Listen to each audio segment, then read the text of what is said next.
శ్రీమాత్రే నమః. ముఖ్యంగా అతివలందరికీ కూడా చాలా అత్యంత ప్రీతిపాత్రమైనది శ్రావణ మాసం. అందులో ముఖ్యంగా శ్రావణ సోమవారాలు, శనివారాలు, శుక్రవారాలు. ఈరోజు శ్రావణ శుక్రవారం సందర్భంగా, రెండో శుక్రవారం సందర్భంగా అతివలందరూ కూడా సుహాసినిలో వచ్చి ధర్మపూర్లో ఉన్నటువంటి మహాలక్ష్మి టెంపుల్లో కుంకుమ పూజలు నిర్వహించుకోవడం జరుగుతుంది. నిజంగా ఈ శ్రావణ శుక్రవారం అమ్మవారిని పూజించి సుహాసినులందరూ నిండు నూరేలు సౌభాగ్యంతో ఉండి వారికి ఉండేటువంటి ఏవైతే కష్టాలు ఉన్నాయో పోగొట్టుకొని సుఖ సంతోషాలతోటి పసుపు కుంకుమలతోటి నిండు నూరేళ్లు సౌభాగ్యంగా ఉండాలని చెప్పేసి అమ్మవారిని పూజిస్తూ ఉంటారు. మాకున్న ఈ నమ్మకంతో మేము చేస్తున్న ఈ పూజలతోటి మాకు ప్రతిఫలం కూడా అందుతుందనే గాఢమైన నమ్మకంతో ప్రతి సంవత్సరం కూడా శ్రావణ మాసంలో వచ్చే శుక్రవారాలు ఏవైతే కుంకుమ పూజలు కావచ్చు, సోమవారాలు శివలింగార్చనలు కావచ్చు జరుపుకుంటూ ఉన్నాము. సో మళ్ళీ ఒకసారి ధర్మపురి పట్టణ ప్రజలందరికీ కూడా శ్రావణ శుక్రవార శుభాకాంక్షలు తెలియజేసుకుంటున్నాను. ఈరోజు అమ్మవారి గుళ్ళో కుంకుమార్చనలు సుహాసులు అందరం కలిసి కుంకుమార్చనలు చేయడం జరిగింది.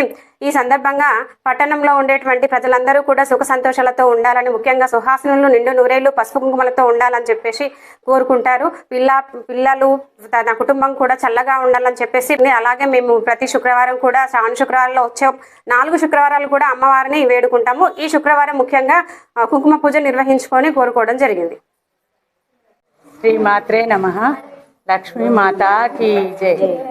ఈరోజు శ్రావణ మాసం అష్టమి తిథి శుక్రవారం. అష్టమి తిథి అనేది అమ్మవారికి చాలా ప్రీతికరమైనది. ఆ సందర్భంగా మేము ఇక్కడ దర్శనానికి లక్ష్మీమాత దేవాలయంకు రావడం జరిగింది.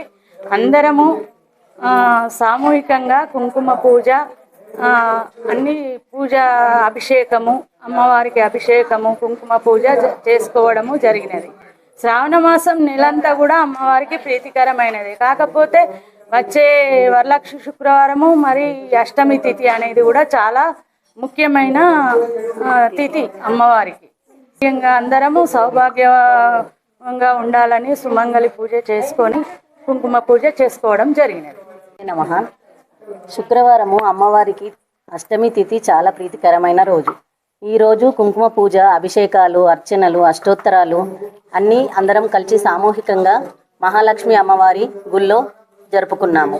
కుంకుమ పూజలు సుమంగళిగా ఉండాలని కుంకుమ పూజలు జరుపుకున్నాము.